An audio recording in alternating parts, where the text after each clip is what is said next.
I'm Allison Fromm. I'm the Chief Commercial Officer at PRISM, and PRISM is a global identity network that's focused on putting control of digital identity back into the user's hands. We submitted a project proposal to require a mandatory onboarding course for any proposal assessor, PA, that wanted to write reviews in the Catalyst grant proposal application process. The proposal assessor attends an onboarding course and they receive a credential that verifies that they've completed that onboarding course, and they hold that in their own identity wallet. So an identity wallet sits on your phone like a cryptocurrency wallet, but instead of holding value, it holds verifiable claims about your expertise or some course that you've taken. The initial idea is that the verifiable credential would be tied to the PA's anonymous assessor ID, so that voters could see which PAs had taken the onboarding course while preserving the PA's anonymity. So it was the beginning of building a verifiable digital reputation while preserving anonymity. The first step involved finding the partner that would issue the verifiable credentials upon completion of the onboarding course. And after many discussions, we identified the Catalyst School, and they agreed to partner for the project. The Catalyst School ran a virtual onboarding course over Zoom. Anyone who wanted to could show up and attend the onboarding course. At the very end of the course, the Catalyst School instructor, Victor, showed a dynamic QR code on his screen. So anyone attending the course via Zoom could take their phone with the PRISM app and scan the QR code.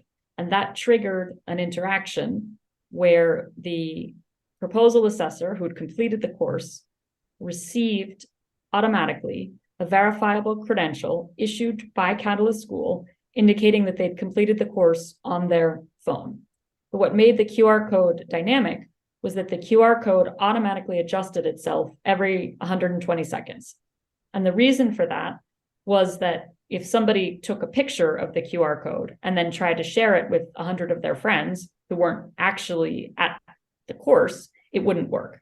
The only way the QR code would work to automatically provide the credential is if you scanned it quickly enough. In other words, you had to actually be there in order to receive the credential. The Catalyst School used the PRISM platform to issue 32 real verifiable credentials. The plan had been to have the IOG Catalyst team serve as the verifier of the credentials that the PAs had received. However, with the long delay between Fund 9 and Fund 10 and all of the many changes that are occurring to the entire process, but particularly the proposal assessor process, the project was forced to pivot, and we began exploring with the IOG Catalyst team a different workflow entirely. But instead of onboarding PAs, we would onboard VPAs, and that solved a number of concerns on the IOG side around the security and efficiency of the process. So we created a whole new workflow for VPA onboarding. And in the process, the IOG Catalyst team had access to the dashboard, and they issued 24 verifiable credentials as they were testing the technology and trying to understand how it could fit into the Catalyst backend. Unfortunately, with the incredible number of changes taking place with the redesign of Catalyst and the relaunch and the new Fund 10 parameters, it wasn't possible to also integrate the use of DIDs and VCs into the Fund 10 Catalyst launch. So unfortunately, the project had to close where it was, and I hope that someday we'll be able to resume conversations with the Catalyst team to get DIDs and VCs integrated into the fabric of Catalyst.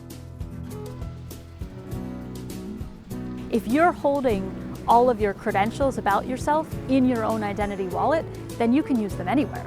Let's say you meet a company in Catalyst and you want to start working for them, you can use your same credentials to verify to that company, hey, look, I have all of these skills, and you can verify them independently.